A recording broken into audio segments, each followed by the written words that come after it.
You don't have to cheat to be a winner. You don't have to steal to get it done. You don't have to lie and call me brother. Sometimes I think I just about had enough. Another war begins in South Africa. Oh my God. Another night of shambles, guns and knives. And the reason why it's so easy to discover is them diamonds in the ground worth more than my life. People make me cry. Sometimes when I'm alone, people make me cry. People make me sad. Some people in this world, they make me sad. Oh, been there.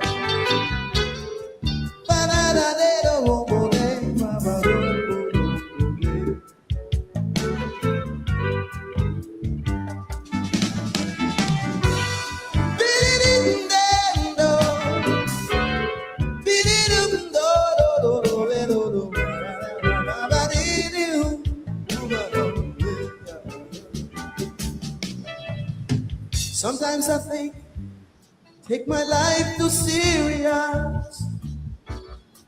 Yes, there are many things I still don't understand.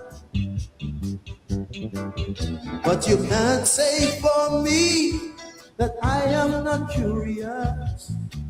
And it would make me happy when we all make a stand. Yes. People make me cry. Sometimes when I'm alone, how I cry. People make me sad. Some people in this world, they make me sad.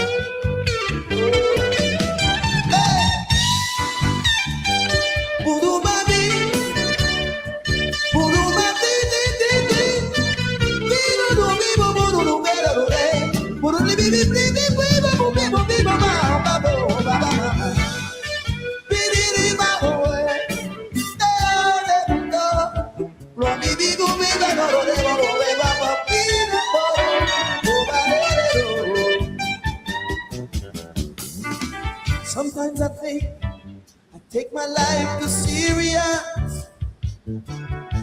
Yes, there are many things I still don't understand. But you can't say for me that I am not curious.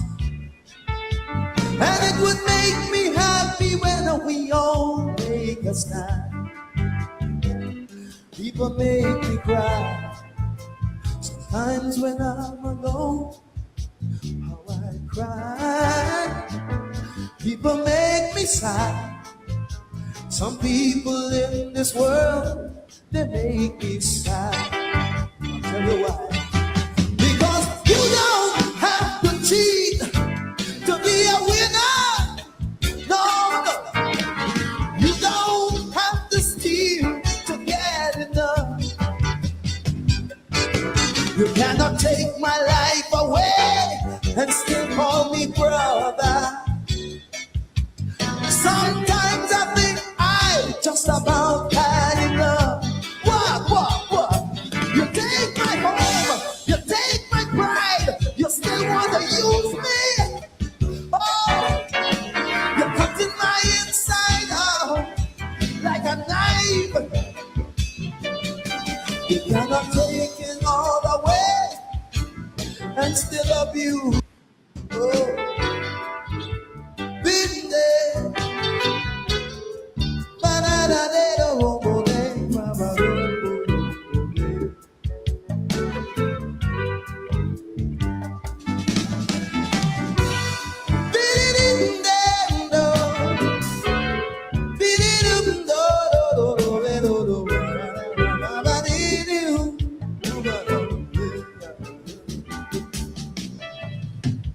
Sometimes I think, take my life too serious.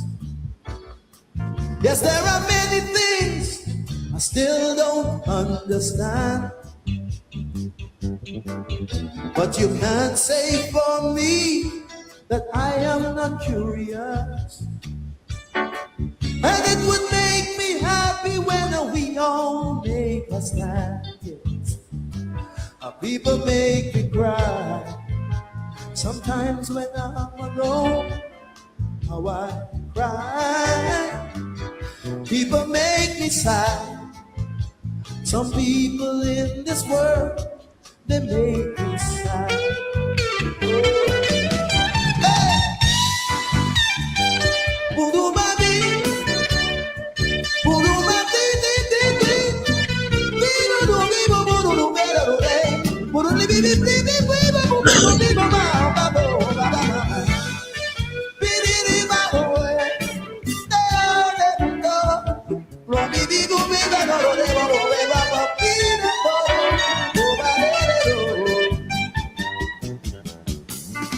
Sometimes I think I take my life too serious.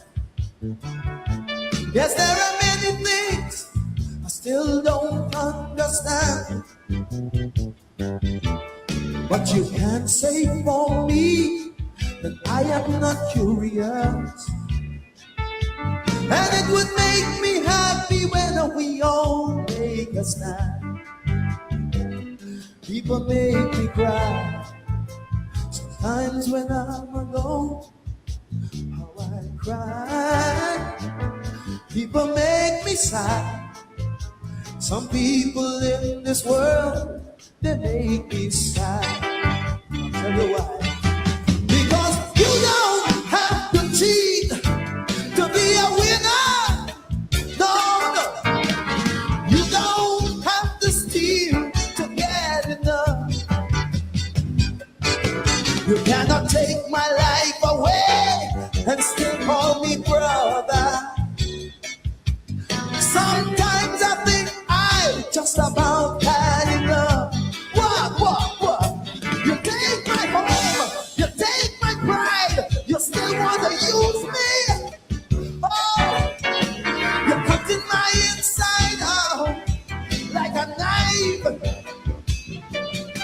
You cannot take it all away and still abuse me. It's them diamonds in the crown worth more than my life. People make me cry. Sometimes when I'm alone, how I cry. People make me sad. Some people in this world, they make me sad. People make me cry. Sometimes when I'm alone, how I cry. People make me sad. Some people in this world, they make me sad. Oh, I don't me down the day. Oh, I don't me down the door. Oh, me down the door. Oh, I down the day. Oh, me down the door.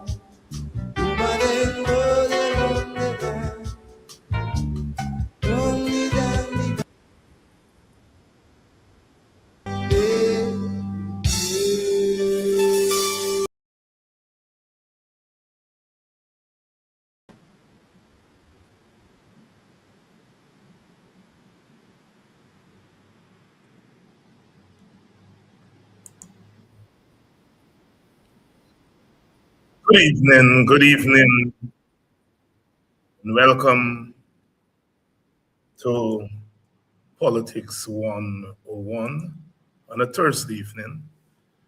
It's a lovely, quiet evening here on the east coast of Demerara and Buxton, to be particular. We've been gone a couple of days. Please share the link, please share the link, please share the link, please share the link. Let the rest of the family know that we are on. Welcome to Politics 101. We have been gone a couple of days. I took time off to spend some time with family, passed through Washington, D.C., Maryland, to visit with my mother and by extension, my siblings, close friends. Hence a couple of days off. But we're back. We're back because the struggle goes on. The struggle goes on. Good evening to all of you, wherever you're joining us from, whether you're joining us from Buxton. Good evening to all the Buxtonians on the live tonight. I give thanks for being part of the Buxtonian family, to be part of the family of villagers. Buxton is one village, but we are a community of villages. And to be a villager is a privilege, a privilege. These historic places, shaped by the hands of those whose hands were cut off by slavery, but yet they persevered and they took their cash money and bought lands and transformed them into these villages. Good evening to my Buxtonian brethren and sisterin, and good evening to all villagers. Good evening to all of Guyana, whether you're joining us from the hinterland or on the coastland.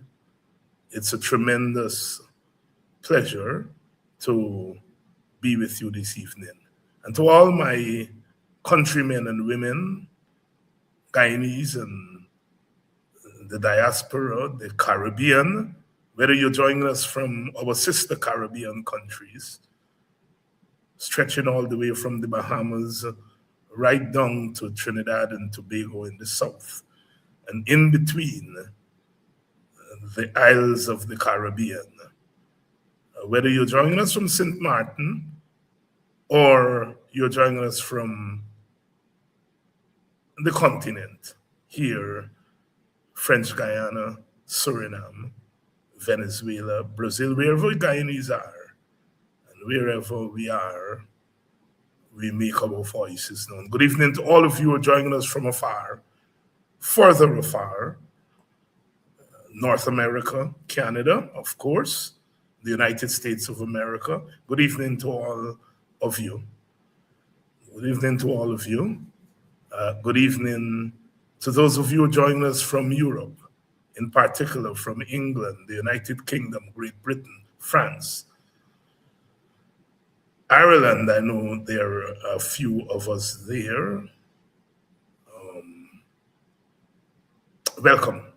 Welcome to Politics 101 on a Thursday evening. Please share the link.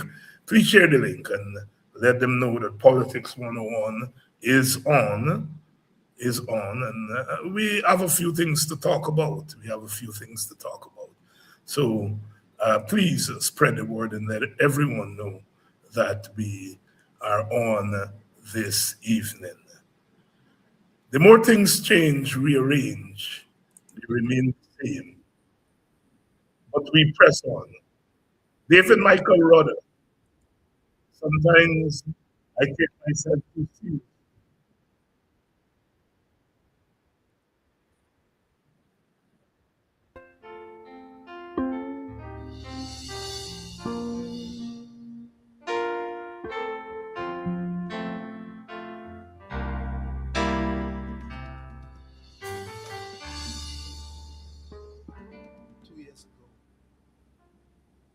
Nuclear warhead. Do I see it torn down? And there's an army in retreat. I see the old colonials of Europe now become united. And that word, perestroika, it fills the streets. I see the eagle sitting on the shoulder of the bear. Or maybe it's the other way around. Is this the calm before the hellfire? Or is our tomorrow really heaven bound? But 1990, the blood still flows in Bogota. And from Beirut to Johannesburg, the river don't stop. 1990, third world children still wander in their boats, in their jungles, in their deserts, until they dry. It is strange. The more we change, the more we rearrange. Everything just seems the same as we move into the next century. 1990, please make a liar of me. Oh, oh, oh.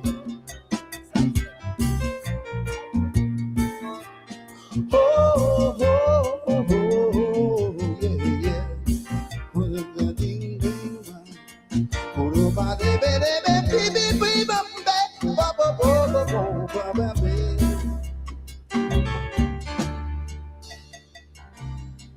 There is a black man on the run through a lonely Beijing street. There he goes. My God, he's running again. This time through Brooklyn, Howard Beach. And there he runs again through the streets of Soweto and Bensonhurst. And I'm saying, Lord, so the story goes. And the ghostly man from the past, they call him Selma, Alabama. He just shrugs and says, deja vu, I suppose. 1990, will our children stand firm? Or will they keep a running and the running and the running till the end of time? 1990, will hands of love ever reach out? Or will they be there just to strengthen the crime? It is strange. The more we change, the more we rearrange. Everything just seems the same as we move into the next century. 1990, please make a liar of me. Oh, oh, oh.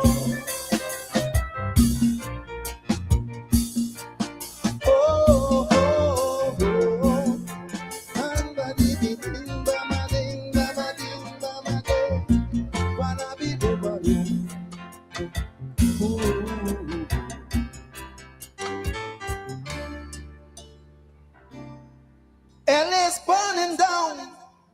It reminds me of Harlem and what's in the 60s. Same problem, same country, and King is still the name. People shouting power, power to we the people, and equal rights and justice is still the game. I remember over 25 years ago, America stood up and said, this won't happen no more. Now you tell me, what have we become? Will the beast always defeat the beauty? Is this land just another house of the rising sun? 1990, will we see a tomorrow where our children will truly be free? 1990, is it joy, is it sorrow, as we move into the 21st century? I'm saying it is strange.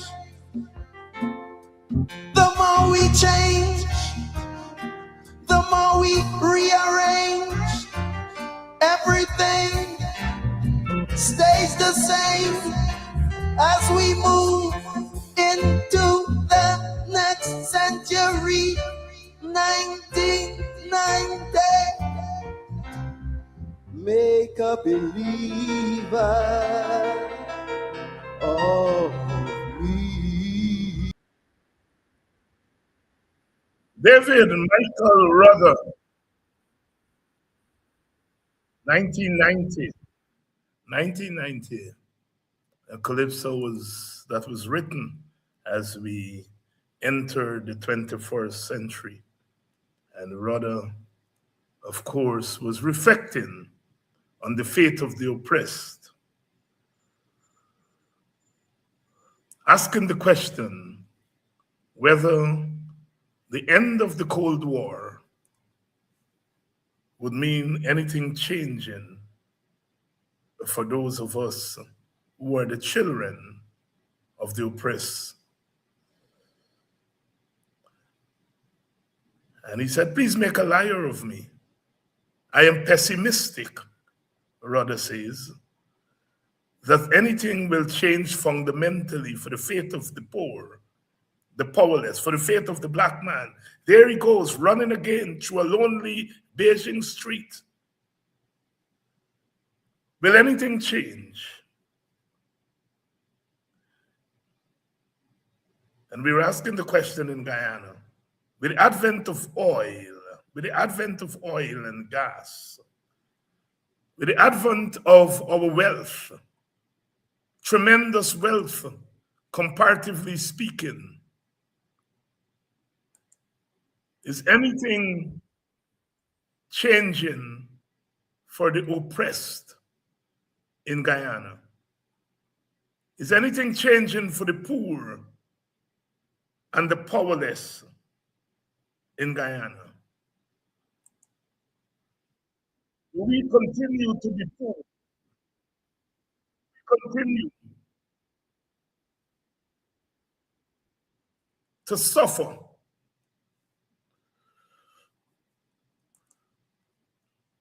You just have to go into the market.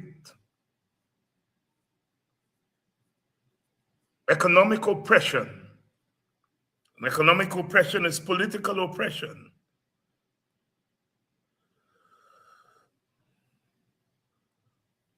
Things are not changing drastically for the better. We continue to mourn the passing of someone who was always optimistic, Dr. Rupert Roopnarine. Continue to mourn his loss. He has lived for 83 years, but these days, 83 years is, some people argue, very young, but he gave all his life to the struggle for the betterment of our people, to the betterment of the poor. And as I have said, that Guyana is a better place because someone like Rupert Roopnarine walked with us. We are going to send him home formally on Sunday, but we hope to spend the next couple of weeks celebrating his life and do as we must do in a place like Guyana, to acknowledge the contributions of those who made the ultimate sacrifice.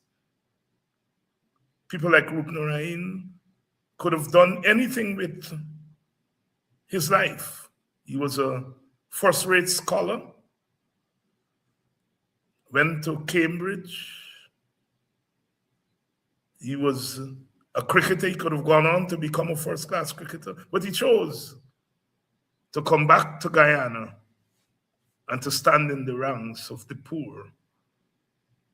And we often do not reflect enough on those who make that ultimate sacrifice. He didn't come and walked into Parliament and walked into the cabinet. He came back and he went into the valleys and struggled there with the poor and the powerless. And so we continue to give thanks. We continue to give thanks for Dr. Rupnaraine. We continue to give thanks for him and his life. Political and intellectual landscape, who died at the age of 83. Antonio Day has more. Dr. Rupert Rupnaraine's death was announced by Dr. David Hines, co-leader of the Working People's Alliance, WPA, who hailed him as quote-unquote, one of the leading voices of our post-colonial experience. His legacy is marked by decades of tireless activism, academic contributions, and public service. Dr. Rupnaraine's return to Guyana in 1977 marked the beginning of a profound involvement in the country's political development through the WPA. A passionate advocate for multi-ethnic politics and national unity, he firmly believed that true progress required collective advancement across all communities. His commitment to coalition politics and national governance helped shape discussions that eventually influenced the formation of the Coalition, a Partnership for National Unity, underscoring his vision of inclusive governance. Beyond his political endeavors, Dr. Rupnaraine was an esteemed scholar and cultural advocate with a strong foundation in English literature. He served as a lecturer at the University of Guyana, where he notably studied the poetry of Martin Carter. His intellectual pursuits extended into filmmaking and public scholarship, reflecting a lifelong dedication to Caribbean radical thought and the empowerment of the working class. His journey was not without sacrifice. He endured political detention during tumultuous periods, and at times chose activism over academia to fulfill and to fully commit to the cause. In paying tribute to this stalwart of a man, Dr. Hines emphasized that Guyana is better in many regards because of Rupert Rupnaraine, a man who uniquely fused intellectual depth with unwavering political conviction. Although he had been declining in health in recent years, Rupnaraine's influence remains deeply embedded in the national discourse. As the country reflects on his life and legacy, tributes continue to pour in from across political divides, honoring a figure whose impact on Guyana's modern political history is both profound and enduring. I'm Antonio, the reporting for the one of many acknowledgement there of the contributions of Dr. Rupert Rupnaraine. And so many of us, younger, well, we are older now, but we were younger then,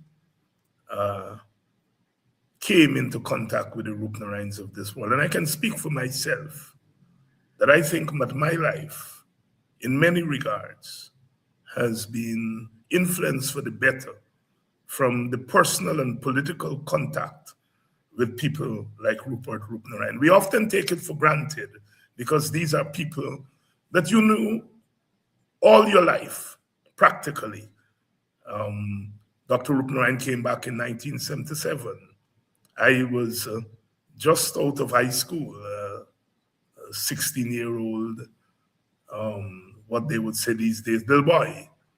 And got to know people like Rupnaraine and others, and what became a lasting relationship that I treasure. And so often we do not reflect enough on the sacrifices of these people. One Indian brother, I saw the airport yesterday in Miami, and he came up to me and said, "You're Dr. David Hines?" I said, "Yes." He said, "I want to tell you that my view of you has changed." I said, "Really?" He said, "Yes." He said, "I've been following Dr. Rupert Roopnaraines' life since he died, and I never knew that he made such an important contribution to Guyana." I said, "Uh-huh." He said, "Yes." He said, "And I came across some pictures way back and saw you were there with Dr. Roopnaraine and Iusi Kwayana and others marching in 1985. I said, "Yes." He said, "Yes."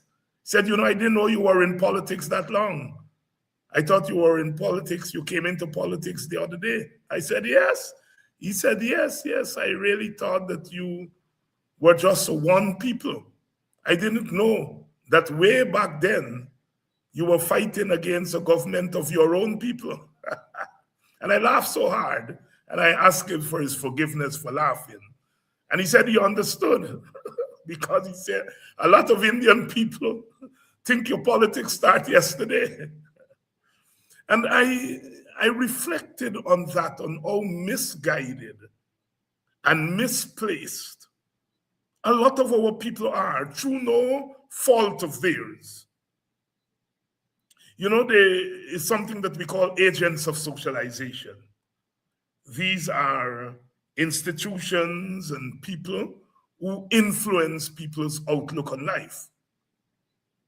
And an important agent of socialization is the political party. We have other agents of socialization: the family, the education system, the church, religion, geography, where you were born, where you grew up. All those things influence your worldview.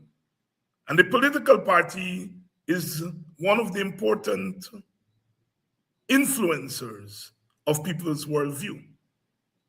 And the PPP, in recent times, they have influenced the worldview of at least 2 generations of their supporters. And they've influenced them in a way to dislike people like myself. Those of us who made the ultimate contribution.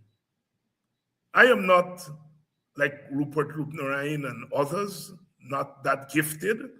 And so I couldn't say I could have done anything with my life.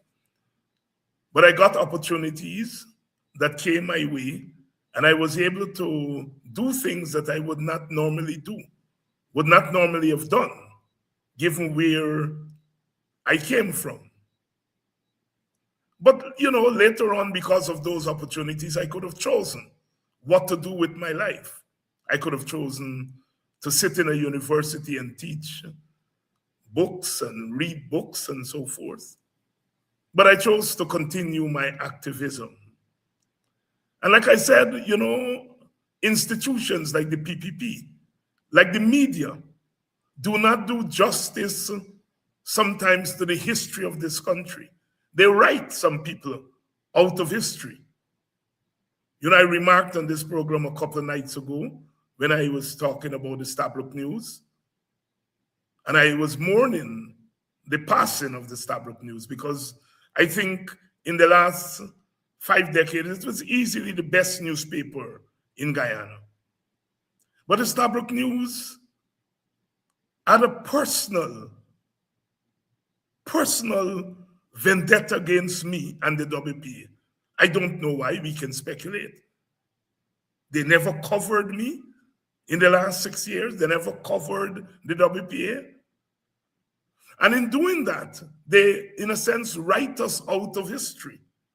So you cannot blame people like the gentleman that came up to me and said he never knew that I was involved in politics going right back to the 1970s and 80s, that he thought I was some activist who just like Black people and don't like Indian people.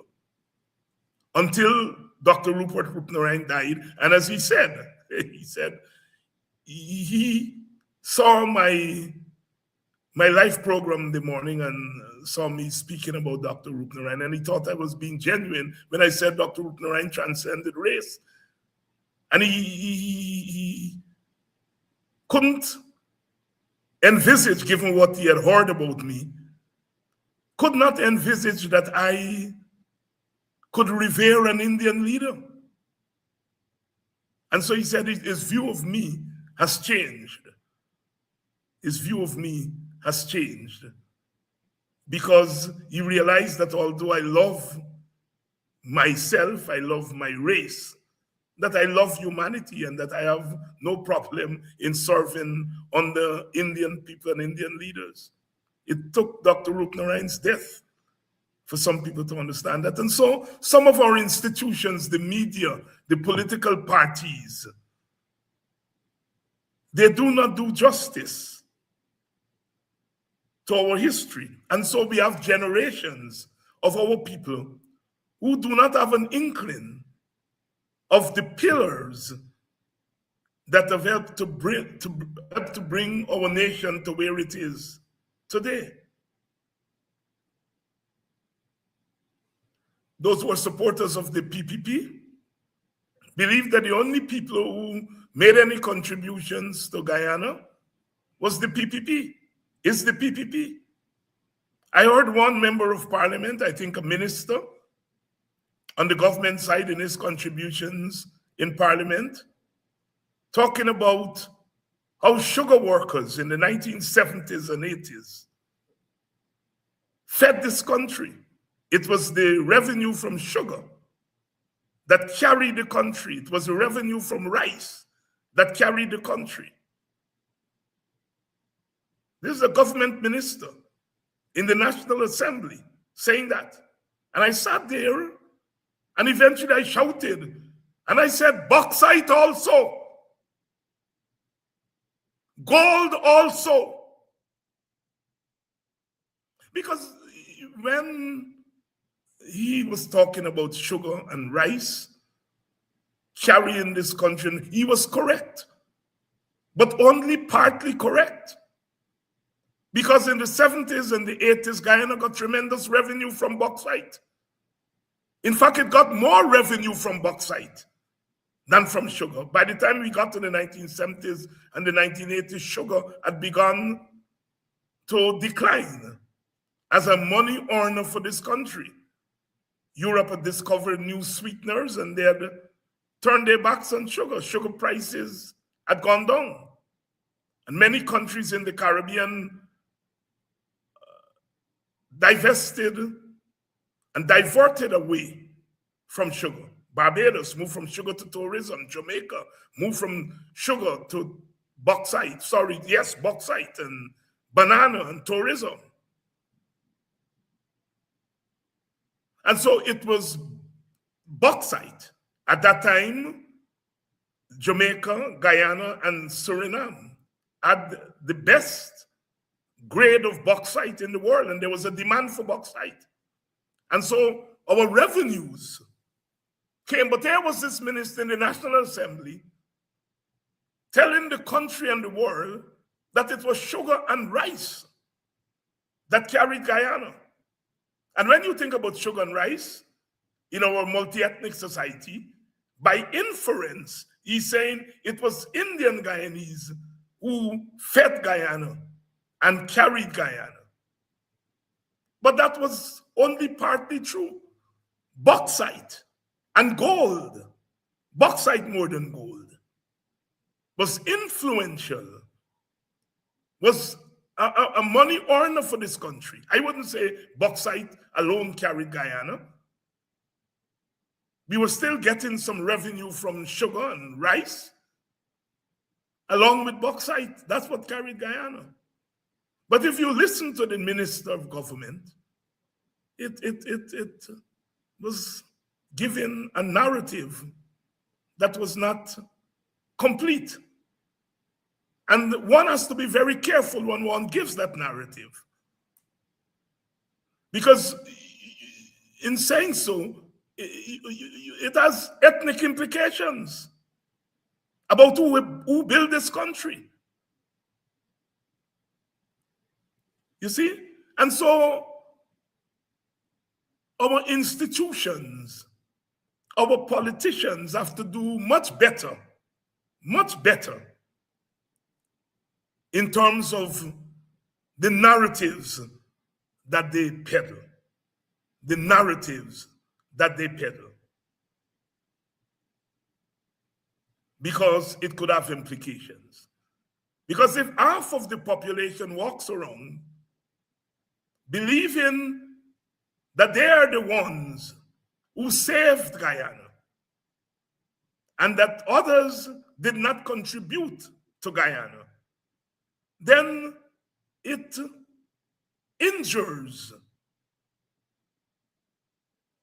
ethnic and racial solidarity in our country. It hinders and injures ethnic relations because one side will feel a sense of triumphalism.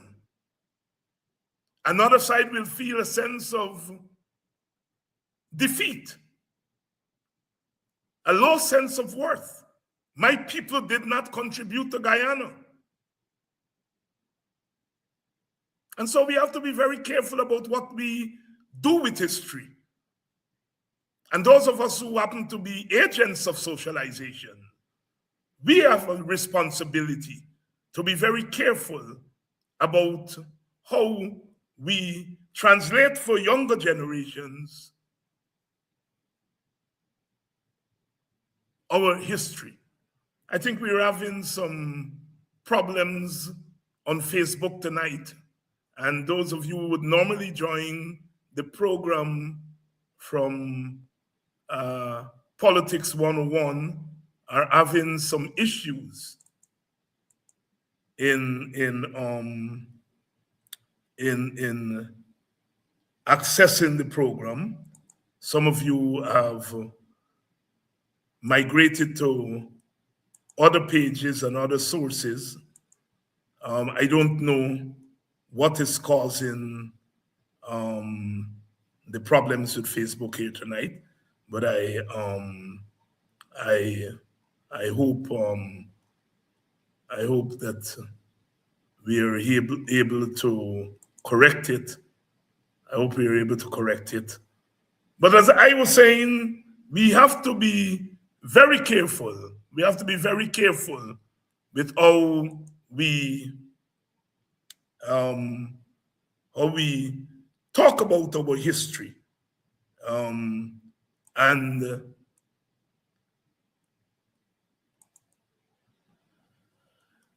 do so in a responsible way, lest we give people wrong impressions, and as a result of that, cause disharmony in our society. I can't remember if it was on this program, maybe on this program. I think I did say that Dr. Jagan was prepared to serve under Mr. Burnham, and PPP supporters went berserk.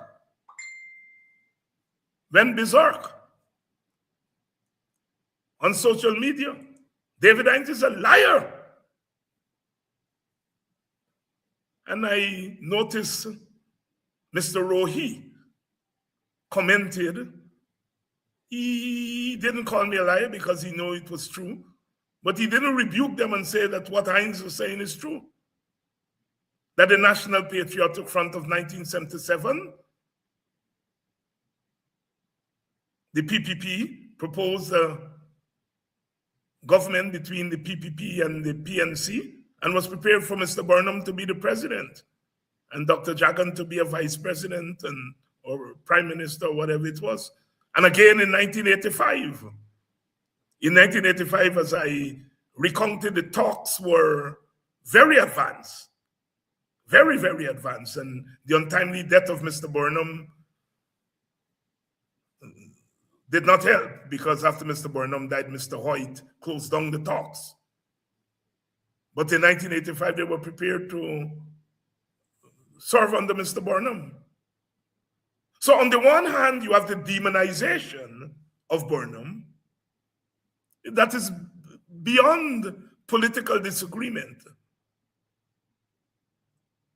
And then you have people like us in the WPA that tell us, y'all are sitting in the APNU with Burnham people, and Burnham people kill Rodney. And so we are bad people because we coalesce with the PNC. Yet the PPP was prepared to coalesce with the PNC when they were out of power, and not just coalesce with the PNC, but to serve under Burnham. So if Burnham was the devil, why would you want him to be president? And you serve under him as president, why would you want to serve under the devil? You can't answer that. So they say, Dr. Hines is lying. Jagan never did this.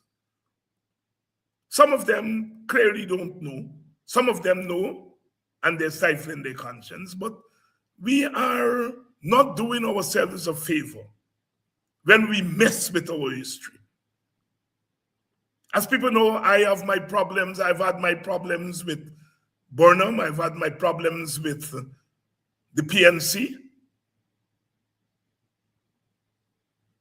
I belong to the WPA that challenged Burnham, the Burnham regime, confrontation between the two parties. And so I have my criticisms of Burnham, criticisms of the PNC government, as I have my criticisms of Jagan and criticism of the PPP government, and my criticisms of Granger and the coalition government, my criticisms of the present government. Governments are all powerful. And you have to keep governments under close manners, regardless of which government. Because government by itself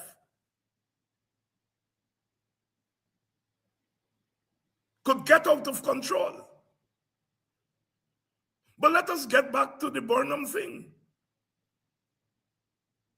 As I said, we have had our difficulties, our disagreements. We felt that the PNC regime was authoritarian. PNC people, on the other hand, don't like to say that, although I have to say that more PNC people admit, more African Guyanese admit that there were problems with the PNC government than PPP supporters admit that the PPP has flaws. But one cannot run away from the fact that Burnham had some progressive policies which have served this country well up to today. You know, you can't run away from that. Burnham's foreign policy was far more advanced than the foreign policy of governments after then, including the Hoyt government and the successive PPP governments. In terms of policy choices, the Burnham time, they didn't have oil. They had little resources. But what Mr. Burnham did policy-wise for education, policy-wise for healthcare, we have to laud those things as progressive policies in the time they were advanced. And you only have to look at some of us and you ask if there was not free education from nursery to university. At that time, what would have become of so many of us? To have given free education from nursery to university in the 1970s and the 1980s was a tremendous sacrifice. The country could not afford it. Yet Burnham and the PNC thought it was important to take that risk of doing it. Because in doing so, you are producing at least 2 generations of what we call educated people. Eventually, it could not be sustained. And Mr. Hoyt started to scale it back, and the PPP came in and got rid of it. I didn't agree for them to get rid of it. They could have, they could have reformed it rather than getting rid of it. You look at Barbados. Quietly, Barbados maintained free education from nursery to university. And one government came in and tried to mess with it, I think the Fondell-Strode government. And the people of Barbados were up in arms. And Mia Mottley came in and she had to restore it right away. Barbados continued free education, free transportation in public buses and so on. What they loosely call the welfare state. And Barbados is known as the most stable, of the Caribbean, English-speaking Caribbean countries. They made those choices. And you can have your difficulties with Burnham, your differences. But to say that, Burnham starved people and so on, I mean, part of it is political rhetoric, and I don't mind the political rhetoric. But you have to put these things in context and let our children know the truth. I know sometimes the PNC people go overboard in that they felt that Burnham didn't make any mistakes. Of course, Burnham made mistakes. You put power in human beings' hands, and if you don't check the power, then they will make mistakes. And Burnham made mistakes at the level of governance. At the level of governance, Burnham made mistakes like Jagan, like Eric Williams, like the Manleys, like Barrow. They all didn't handle the question of governance effectively. The ones in Africa too. They didn't, in India. They didn't handle the question of governance. But at the level of policy, education policy, social policy, foreign policy, you have to give them credit. And I think that's where PPP people get it wrong. The whole thing about Burnham banning this and banning that and thing, it was during a period when resources are scarce, and it was the policy of growing more at home, using local products, and cutting down on imports. And Burnham was not single in that. Most third world countries embarked on that policy initiative of cutting down your import bill. Because, like I said, money was scarce. And so to say that Burnham starved Indians by banning wheat flour is to, again, being stupid, to use one of Jack Dio's terms. Because you are saying that wheat flour is only used by Indians. Indians use wheat flour to make roti, black people use it to make bread. So if Burnham banned flour and it had some ethnic implications, then he was punishing his own race. He was starving his own race. But if you were to listen, is that they're saying Burnham was starving Indians. And it is not true. All races were affected by the ban on importation of wheat and flour, because they all use wheat flour for different things. Black people use wheat flour to make bread, to make bake. Indian people use it to make roti. Amerindians, I think, use it to make some of their products. So this demonization of Burnham, it leads to a misunderstanding of our politics and our history. And not I'm saying one can be critical of Burnham and one should be critical of Burnham.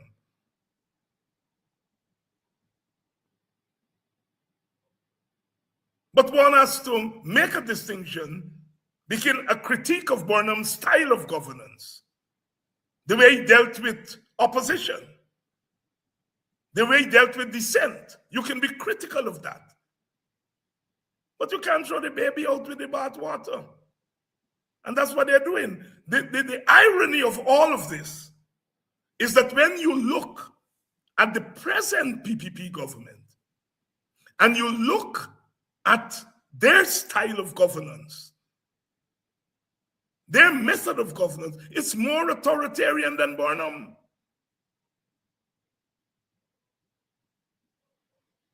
When you look at the way they deal with the opposition, it's more authoritarian than Burnham. So the problem of governance is not a problem of Burnham and the PNC. It's a problem of post-plantation societies, like Guyana, like Trinidad, like Barbados, like wherever. In Asia, in Africa, these post-colonial societies have not dealt with the problem of governance in an effective way. In fact, you look at a country like America, who thought they'd solved the problem of governance. You know, they would say America is the most democratic society in the world. Look at the unraveling of democracy in America right now. Look at how democracy is unraveling.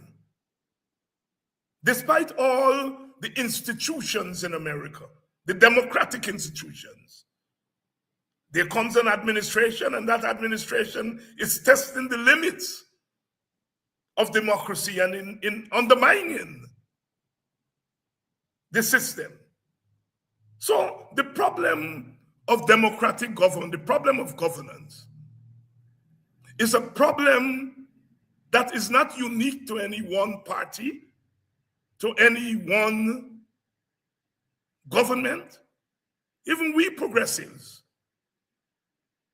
those of us who are radicals, in the English-speaking Caribbean, we had one chance in Grenada during 1979 and 83.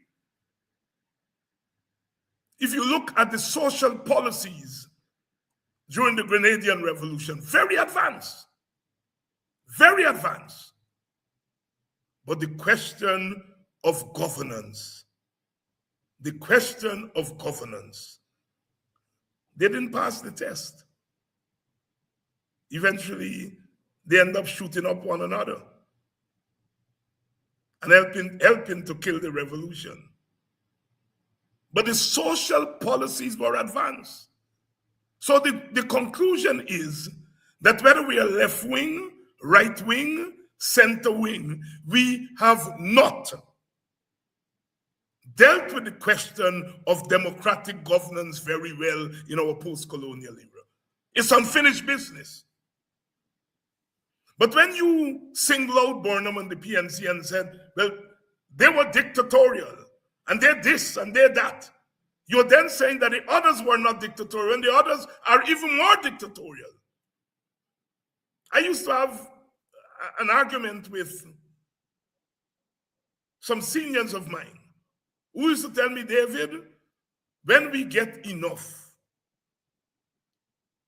the richer Guyana becomes, the more democratic it will become. I remember some economists used to tell me that. I'm not going to call their name because after a time they realized that that thesis was wrong. But there was a strong thesis that was peddled from America and the West, that all you have to do is to improve the economy and democratic governance will improve. Well, Guyana's economy is improved tremendously, tenfold, 100-fold, $1.5 trillion budget. But our democracy has declined. So the thesis that democracy would advance when there is plenty has been destroyed by the experience of Guyana. That we have plenty, and the more we get, the more undemocratic we have become. And so we have a problem with democratic governance in Guyana and the post-colonial society. In fact, all governance across the world, because we are seeing it in Europe. We are seeing it in the United States of America.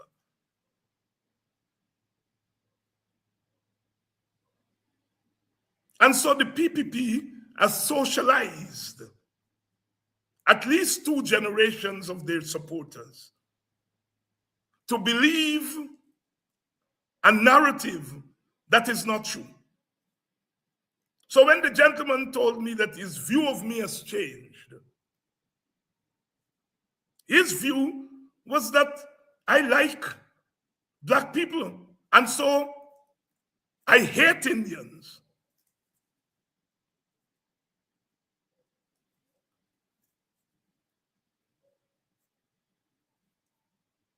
And it took Dr. Roopnaarayan's death for him to realize, although it's known, Roopnaarayan was a leader of the WPA, for him to think that I can revere an Indian leader.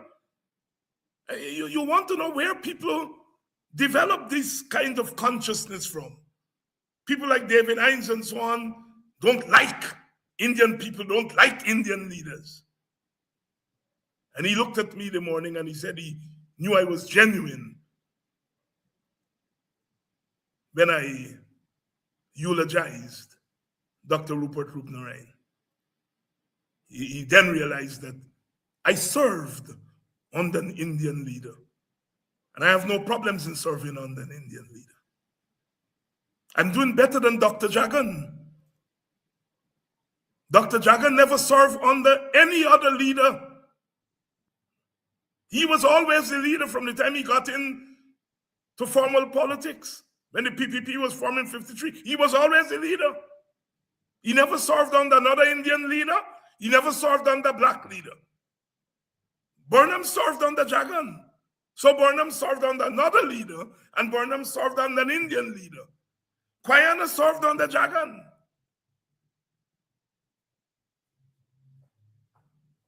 Dr. Jagan is the PPP leaders are the only ones who never served under somebody of another race. Sam Hines was president for a little period of time until they maneuvered him out of the presidency.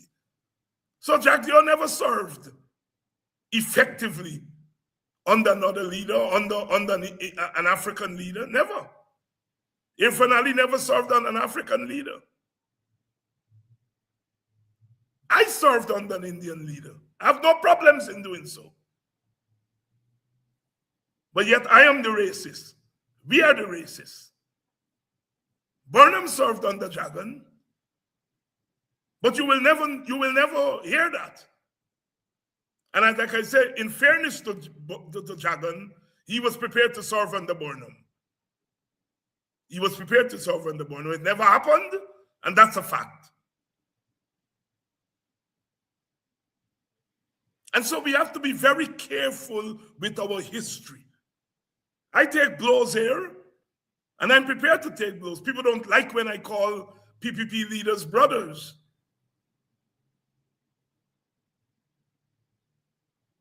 People didn't like when I heard Mr. Jagdio was sick, and I wish him a speedy recovery. And I understand that our supporters have been so beaten by the PPP that they have a problem with some of us who have a human response to PPP leaders. And I'm prepared to take that blows. I'm prepared to take it. Because I think sometimes you have to be led by the people. And most times I'm led by our supporters. But sometimes you have to take the leadership on some issues. And I'm prepared to take that criticism from our supporters. Because my opposition to the PPP is not an opposition to them, their leaders, as individuals, as human beings. I don't. I think some of them are fine human beings. I don't know them well, I have to assume, because I believe in the thesis that mankind are generally good, essentially good beings. But we become bad beings when we find ourselves in bad situations, whether we are corrupted by money or corrupted by power. But essentially, human beings are good. I come from that philosophical origin. And yet, yes, PPP people, I think some of them hate me. But that doesn't mean I should hate them. And I wouldn't hate them. I hate their politics. And that is what I fight against. But they have socialized 2 generations of their supporters to believe that it's okay for Indian people, Indian leaders to love their people. But African leaders must not love their people. Because in their head, the Africans on their side are on their side because they, excuse me, they do not love their people.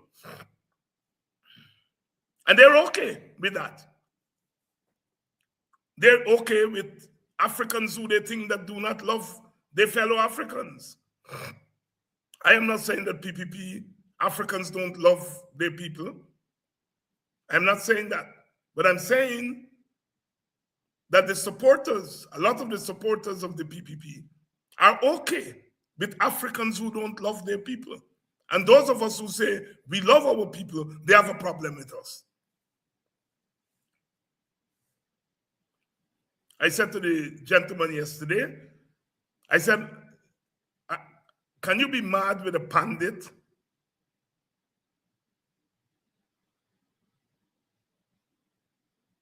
for loving his flock? He said, no.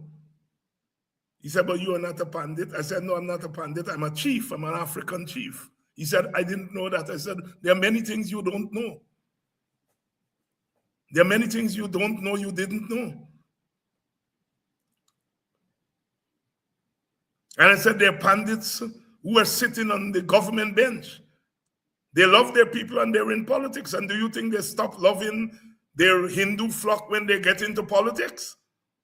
He said, no. I said, well, why one standard for them and another standard for me? Guyana has to stop degenerating into a society where one race is treated as untouchables by their leaders. That is, their leaders must not love them. African leaders must not love African people. It's a crime. And when you look at black politicians, when you look at African politicians in Ghana, they steer very clear of talking about black people. They talk about our indigenous people easily. Everybody talks about Amerindian people easily because you're not going to be punished for that. Everybody talk about Indian people. Pagua is coming up, or black people are going to play Pagua. Good. Excellent. You're not going to be punished for it. But black people cannot talk about black people, and our leaders acquiesce to that because you could lose votes. You could lose votes if you are an African leader and say you love African people. It is true. Because this is how the PPP is socialized. I'm not saying Indian people are naturally like that. I don't believe that. I don't think Indian people naturally think that black people should not love their people. I don't think Indian people naturally believe that, but they've been socialized to believe it by the PPP. And so you have generations of African leaders who will not use the term African in public because they don't want to be called racist. Nobody likes to be called racist. I don't like to be called racist. I don't.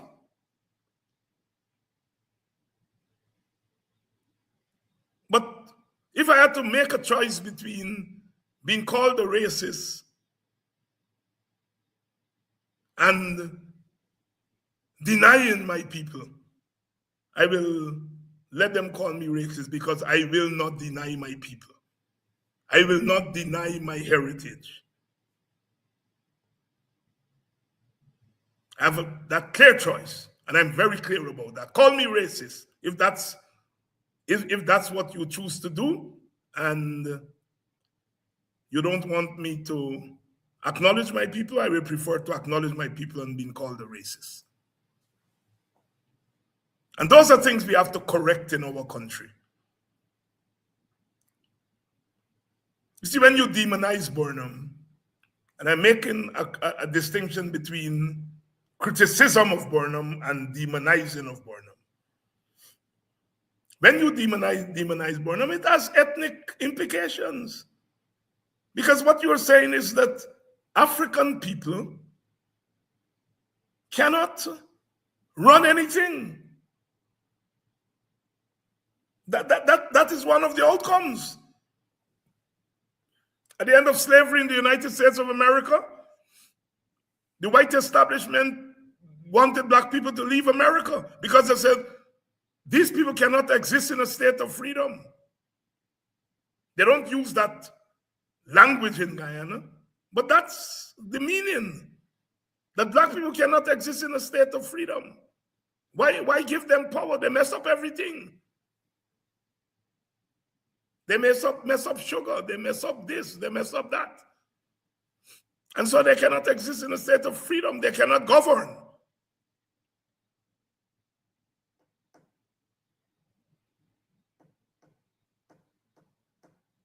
I heard one Indian commentator refer to Burnham as the Idi Amin of Guyana.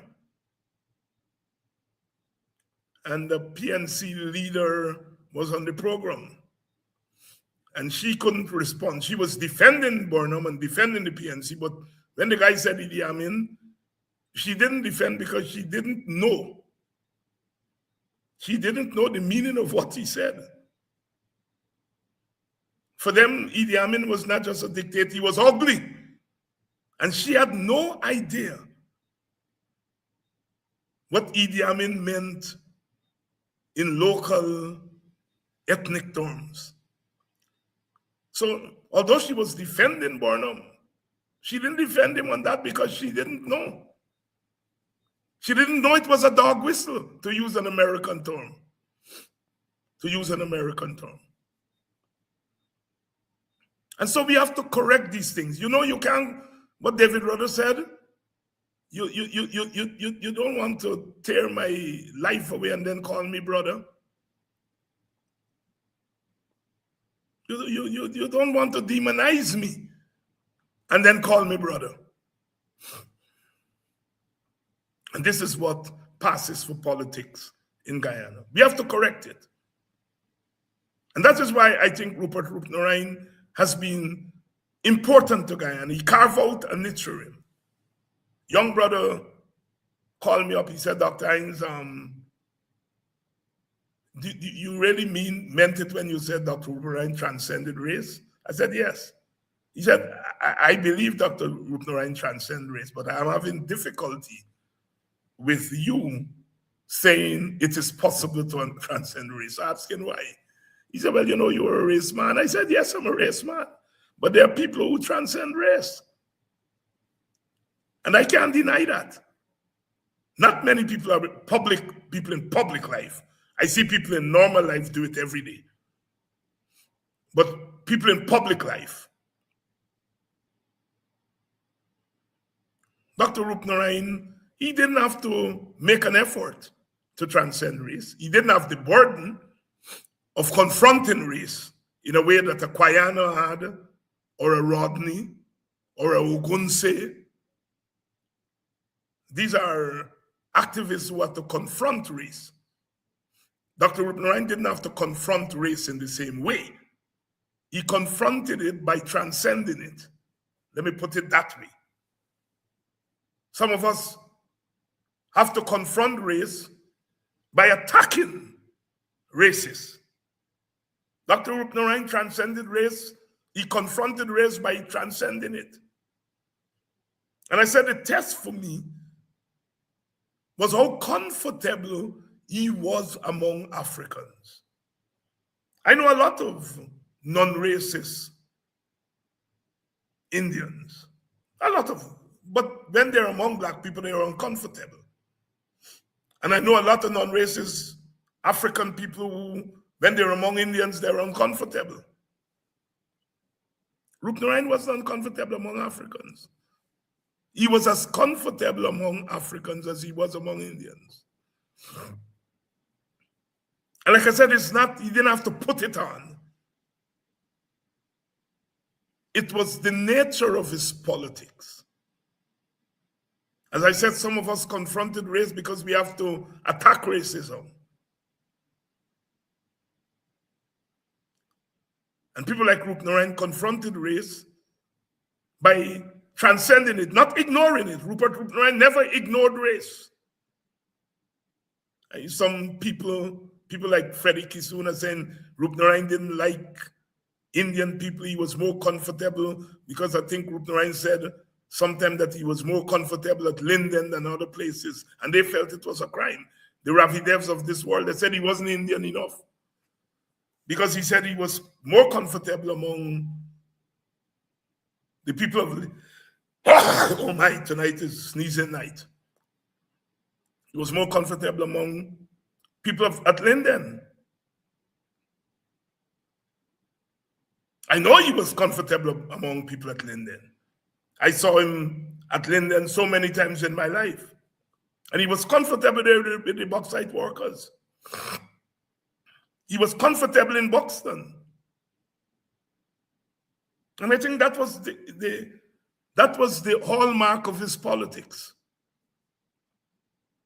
He didn't fake multiracialism. He didn't have to use the word multiracial every 2 minutes to prove that, he was comfortable among Africans. He didn't. It just flowed. It just flowed. And that was his niche. So when it came time to break the ice with the PNC and to normalize relations between the WP and the PNC, he was the ideal person to lead. He, along with Dr. Thomas, Clive Thomas, they led the negotiations to normalize relations with the PNC.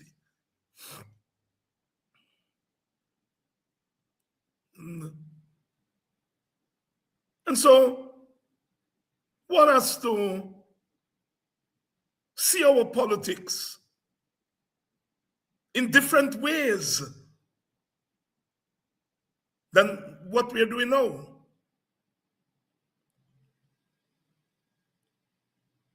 Mark Benschop, was roasting Prime Minister Eric Phillips and others, not Eric Phillips, sorry Eric, Mark Phillips, and others who were demonizing Burnham. Wanting to be critical of Burnham, I don't have a problem with that.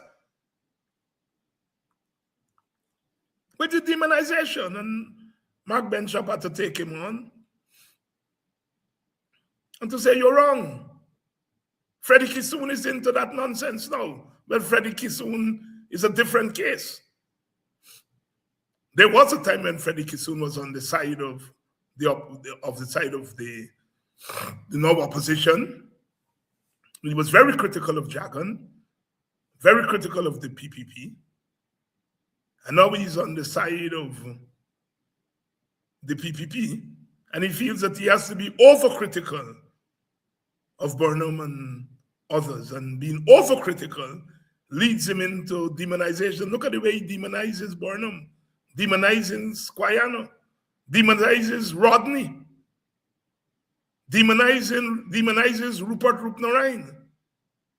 Rupert's crime is that he felt that Rupert was too comfortable with black people. And he, Freddie, was comfortable with black people until recently. And that is why a lot of black people are questioning whether he was ever genuine. But Freddie was comfortable with black people. Freddie grew up in Georgetown, Wortmanville. He couldn't escape black people, had to be comfortable with black people. But look at the way in which he's now demonizing black leaders. Not critical. It's okay to be critical. Demonizing. So we have to be very careful with our history. I heard a young lady in Parliament talking about Brindy Ben's commitment to the PPP. And again, she was being partly correct.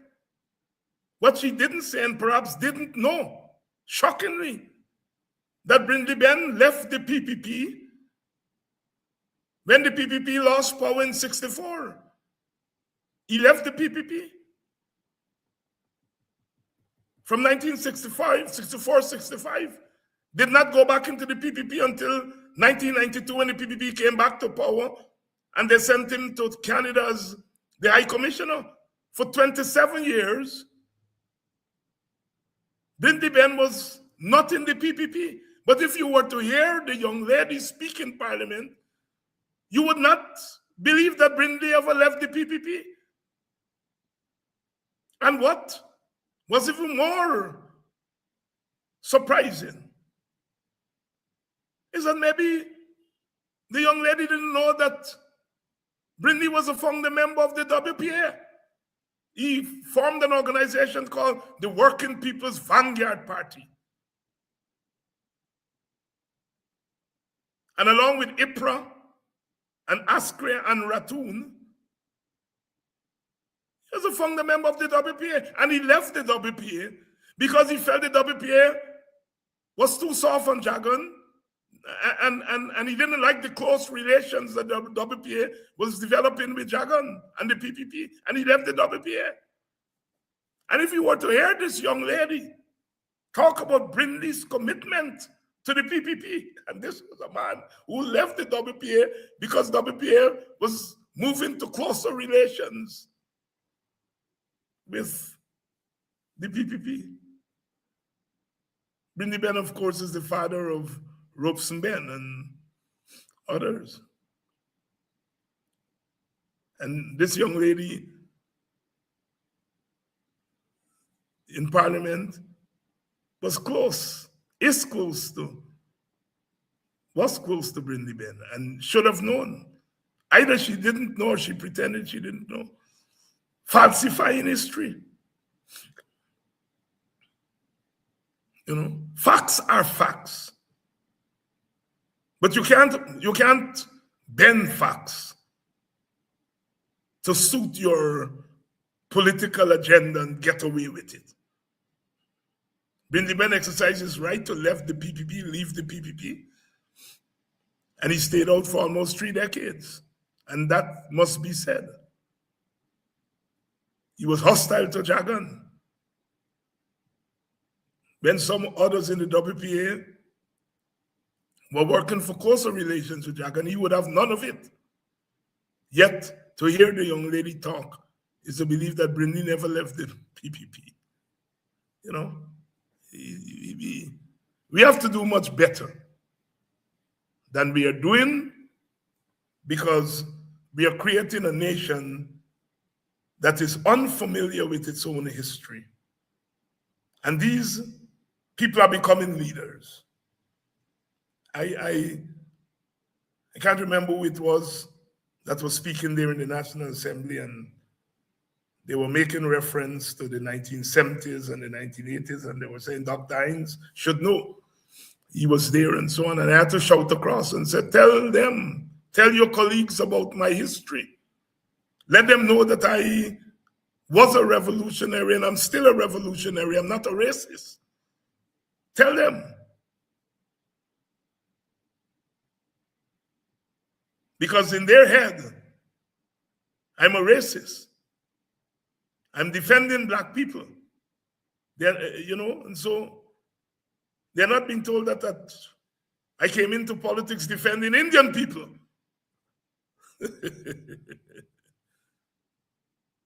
Defending the oppressed. Defending those who ask for defense. Indian people under the PNC cried out. And as my brother Takumo Ogunse likes to say, we never asked them whether they're right or wrong. Along with Indian leaders, we defended them. When Anil Rampersad was charged for treason for killing an African soldier at the toll gate on the quarantine, we defended Anil Rampersad. When teachers on the quarantine were fired because they opposed the government, we defended them. When sugar workers went on strike in 1977, the 135-day strike, and the government broke the strike by sending scabs in and punished the sugar workers, we defended them, as we should do.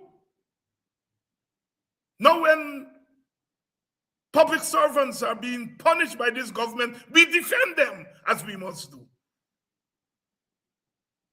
When teachers are being punished by this government, we defend them, as we must do.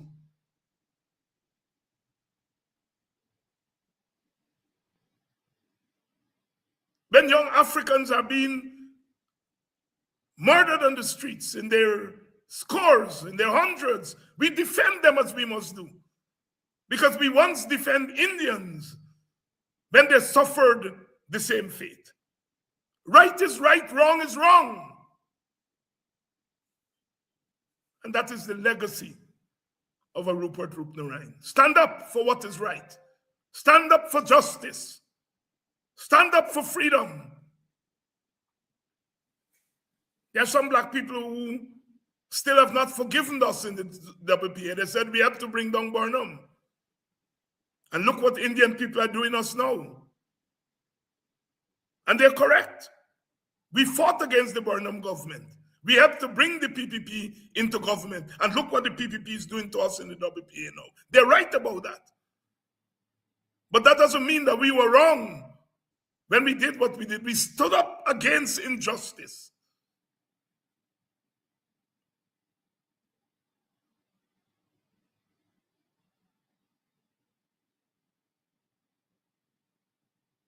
And that is the legacy of a Dr. Rupert Roopnarine. The legacy of the freedom fighters of his generation. And our country is a better place because of it. People always say what vote you bring and so on. Justice is not measured by votes. Justice is not measured by votes. The quality of one's contribution is not measured by the number of votes you get. Scoundrels could get votes. Crooks could get votes.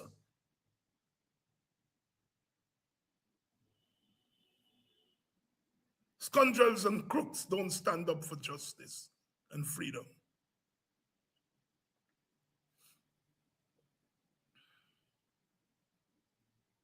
Hitler did not overthrow any government. Hitler came to power via an election.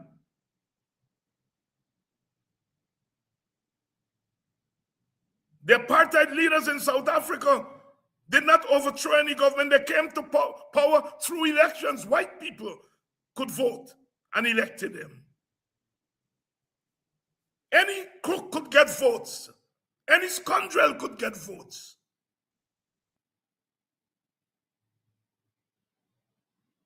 Do I love to have votes? Of course I do. Of course. Once you fight in elections, you want votes. But do you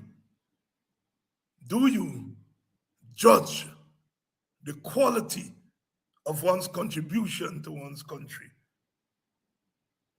only by the votes they got. Little known brother to this generation passed away, I think the day after Dr. Rupnarayan. Dr. Gunraj Kumar was a member of the Liberator Party in the 1970s. He was a medical doctor. He was part of what the PPP called the right wing. Got out of politics, and I think migrated to Canada. He passed away in Canada. I think he was about 90 years old. I remember him well. I had the opportunity in those days to speak on a couple of platforms with him at some of the joint meetings we had in those days. Gunraj Kumar of the Liberator Party. May his soul rest in peace. This week we are sending home Jesse Jackson.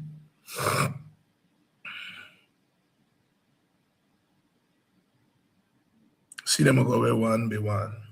But the struggle continues, as it must. Correct the history. Correct the narrative. Don't lie to our young people. Don't lie to this generation. Because when you lie to them, they take those lies into places that give them a skewed sense of our country's history. It should not take the death of Rupnarayan for some people to recognize that people like Dr. Rupnarayan walked this Guyana and contributed tremendously. I saw in the newspapers this morning where they talk about him as a cricketer, 8 for 98. Cambridge University against Essex, yes, he played county cricket. Could have gone on to be an excellent off spinner. Chose to come back to Guyana to fight for liberation.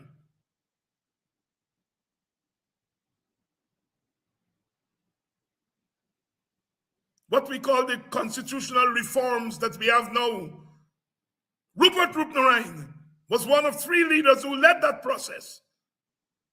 And note I'm giving credit to the others, Haslin Paris and Ralph Ramkaran, along with Rupert Rupnarayan. Those were the 3 leaders in Parliament at the time of constitutional reform in 2001. Let it be known here tonight that there are others whose names may not be on the lips of every Tom, Dick, and Harry Lal, but they made tremendous contributions. Yes, Rupert Rupnarayan was a film maker. He made it around the time he made an Indian film, I think, on Shivratri. I am not as conversant with the Indian culture, but I know that he made Indian films. Yet they will tell you he wasn't Indian enough. He wrote poetry. He was one of the finest orators that our country has ever seen. He did not win 1 million votes. Worked tirelessly to make our country a better place. I'm glad. I'm honored to have been his follower. When you have leaders like that, I don't care whether they're Indians, Africans, or whoever, when you have that quality of leadership, people like us are prepared to follow. Did Rupnarayan have his shortcomings? You bet. All of us do. Our political shortcomings. He did have political shortcomings. But now is not the time to talk about that. Now is the time to say thank the ancestors, thank God. Thank the people of Guyana for giving us that quality of humanity.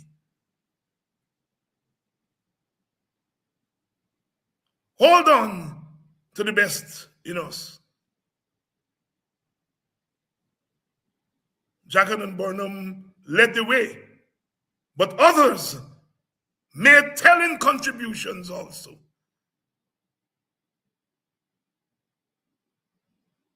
The hand doesn't have just two fingers.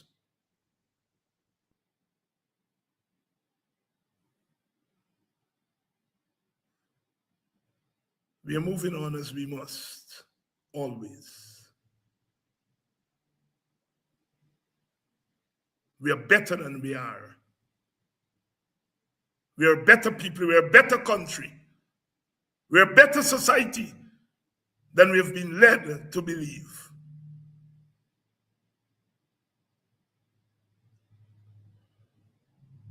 The PPP has a lot of correcting to do.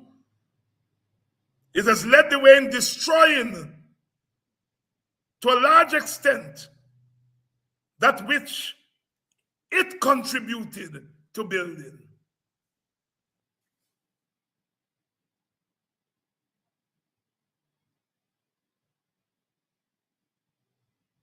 We are all in this thing together. We're all in this together.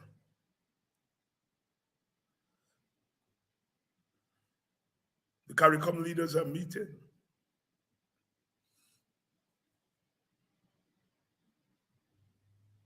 Mrs. Kamla Bissessar has decided that she's going to go one way.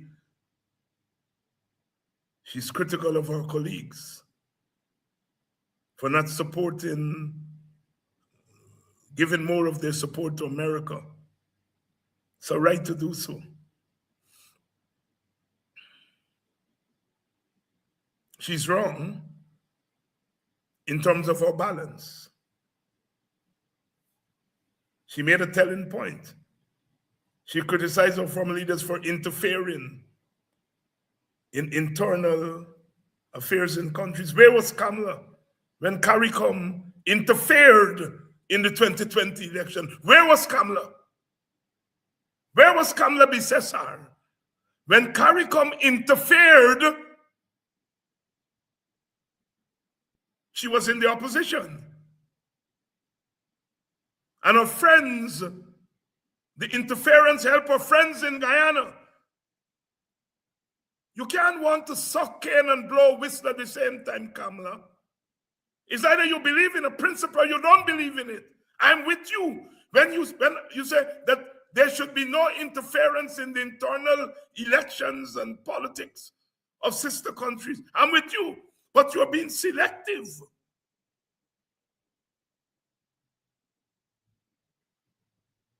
When CARICOM leaders interfered in the 2020 election in Guyana, you said nothing, Kamla. And you said nothing because you were in opposition. You said nothing because your friends were being installed as a result of the interference. I say no more. If you're going to stand for principle, be consistent, Kamla.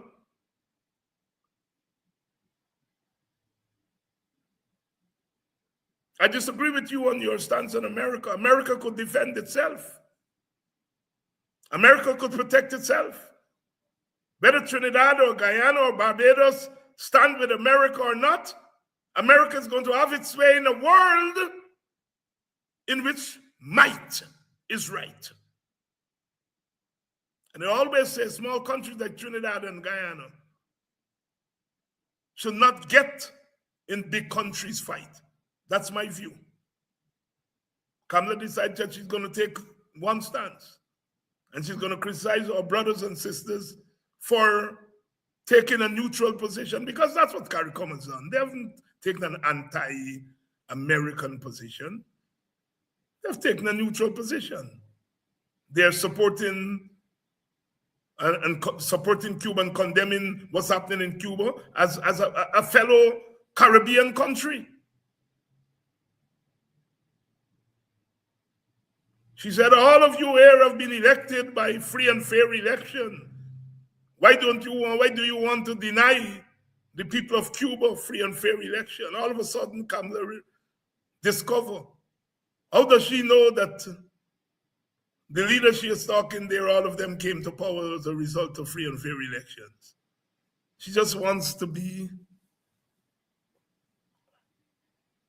opportunistic about it.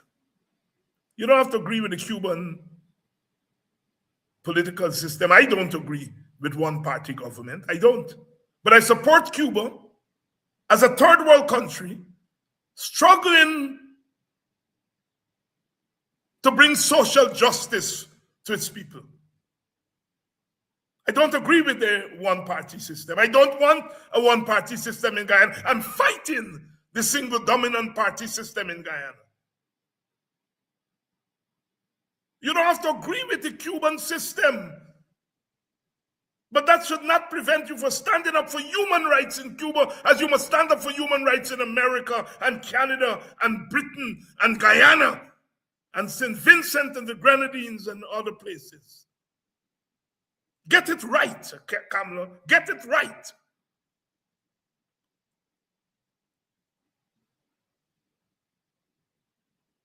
Get it right. I don't agree with the government of Guyana.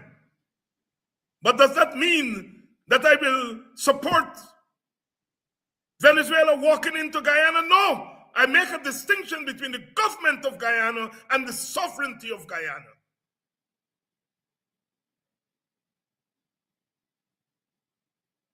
And the sovereignty of Guyana is as sacred as the sovereignty of Trinidad and Tobago, and the sovereignty of the United States of America, and the sovereignty of Cuba. I don't care how many dictators they remove. That's not my business if they remove a dictator in Venezuela or Guyana or wherever it is. You know. But I stand for the sovereignty of the country. And I make a distinction between the government and the sovereignty of the country. Get it right, Kamala. Get it right. CARICOM has no business taking any side in big people fight.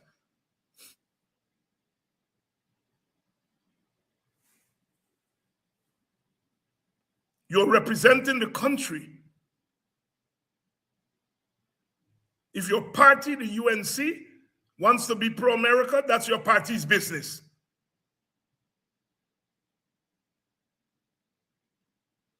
But your party's in government. You're representing more than UNC. You're representing the totality of the society and by extension, our Caribbean. And you must make that distinction. People have a right to be pro-American. People have an equal right to be anti-American in terms of their policy. There are people who are pro-American in terms of American position. God bless them. There are people who are anti-American policy. There are Americans who are anti-American. Not anti-American as anti-American society, but anti-American policies, the present policies of America. People must have a right. If Americans have the right to criticize their government policies, then if people in Trinidad feel that they should do so, then they have a right to do so.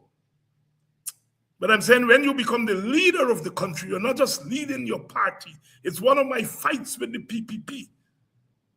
Every time they opened their mouth in the National Assembly and began to talk about the party's manifesto, I glare at them. Your manifesto belongs to Freedom House, not the House of Assembly, the House of the National Assembly, not Parliament House.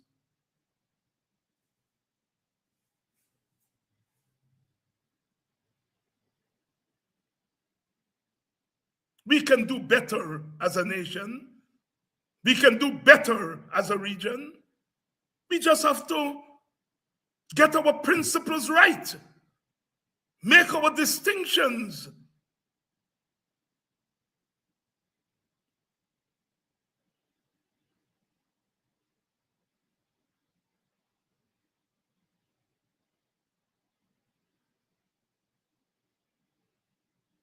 narratives are important.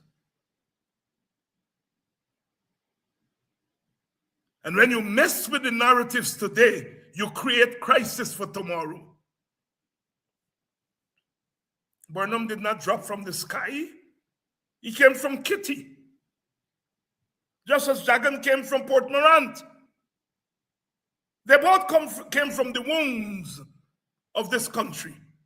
They're products of this country. They made mistakes. They committed errors of judgment, political judgment, economic judgment. But they're not demons.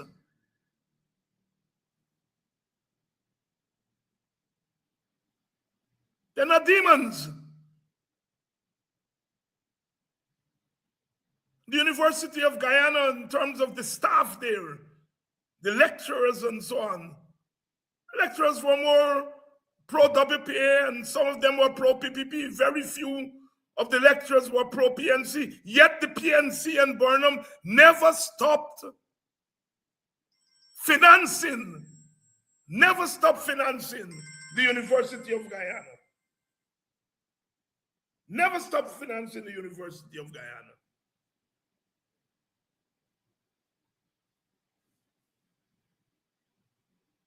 But this PPP don't like people at UG, and they're definancing UG. They cannot control UG, so they're turning it into a second-rate university when we have the resources to turn into a first-rate university. Policy. You don't have to like UG. You don't have to like the people out there. It's our national university. It should be the pride of all of us.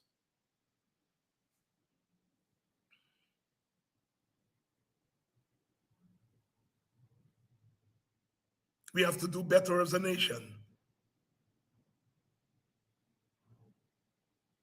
That's a legacy. One of the legacies of Rupert Roopnarine.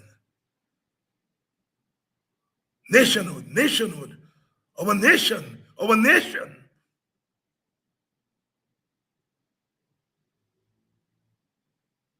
A lot of people say, oh, I'm Guyanese first, and all that is rhetoric.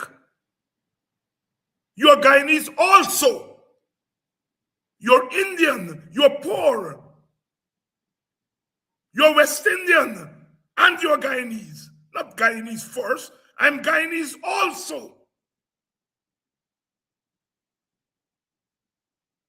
We get the language right, we will get the policies right.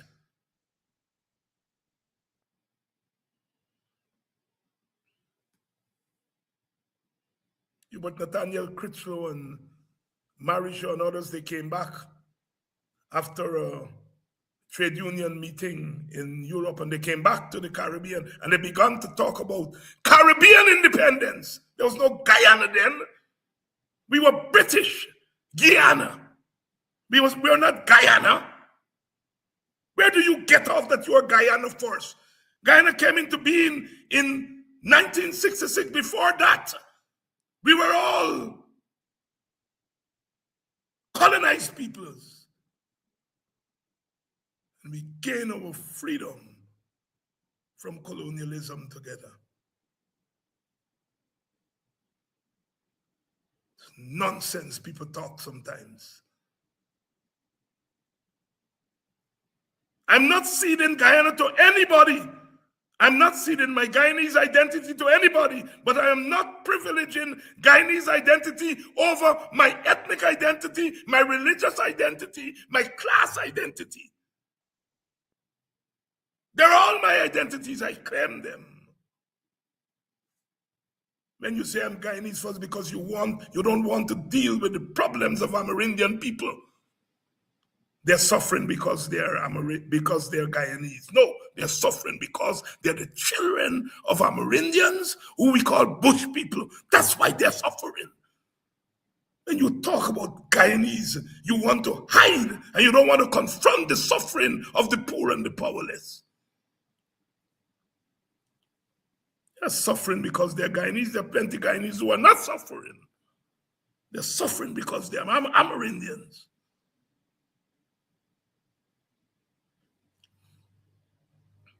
I'm Guyanese first. You don't want to deal with the issue that black people, African people, are being punished in Guyana. Whether it's intentionally or unintentionally, they're being punished. And when you say, oh, I'm Guyanese first and all that nonsense, then you don't want to confront the uncomfortable truth that people in this country are suffering because of their ethnicity.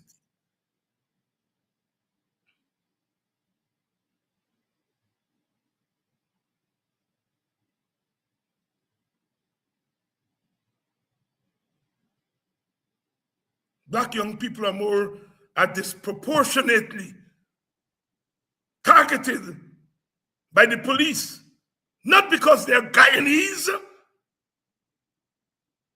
but because they're African Guyanese. Look where the police stations are.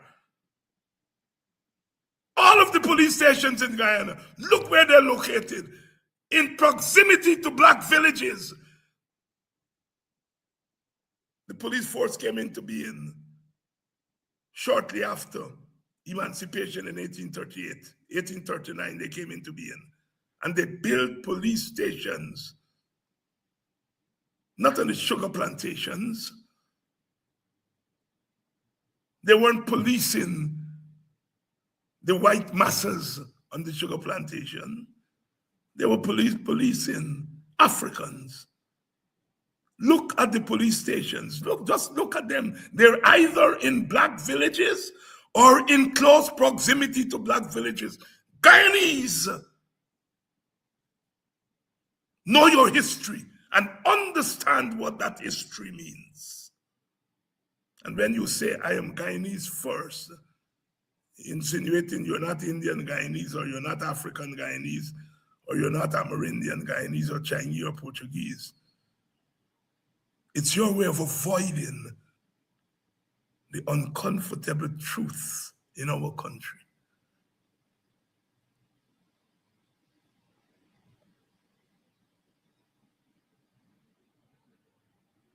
Those who killed the freedom fighters of 1763 and 1823,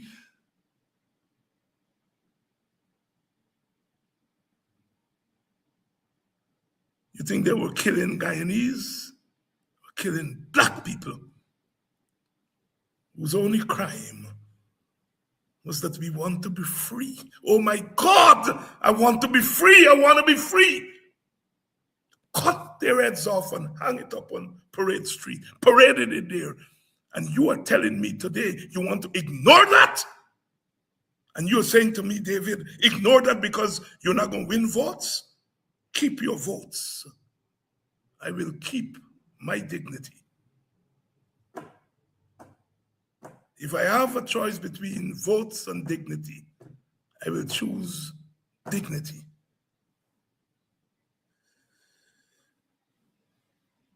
It was the great Mahatma Gandhi who said, if I had to choose between violence and cowardice, I will choose violence any day. The prince of nonviolence, that's what he said.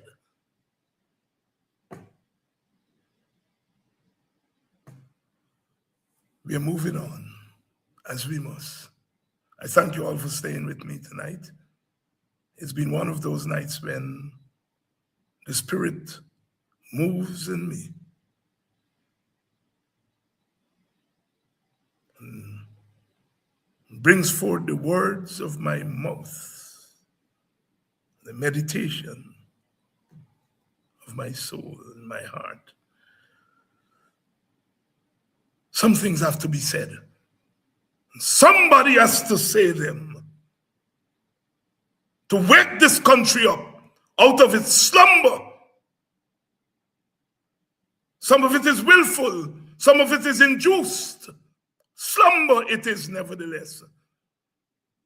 As Rupert Roopnarine once said in Better Hope at a meeting, the dooms may vary,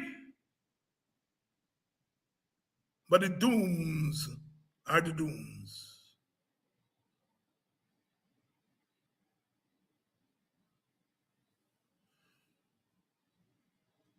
We're going to make our country better.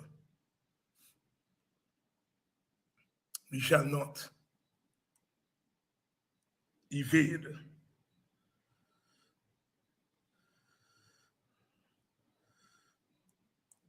the uncomfortable truths.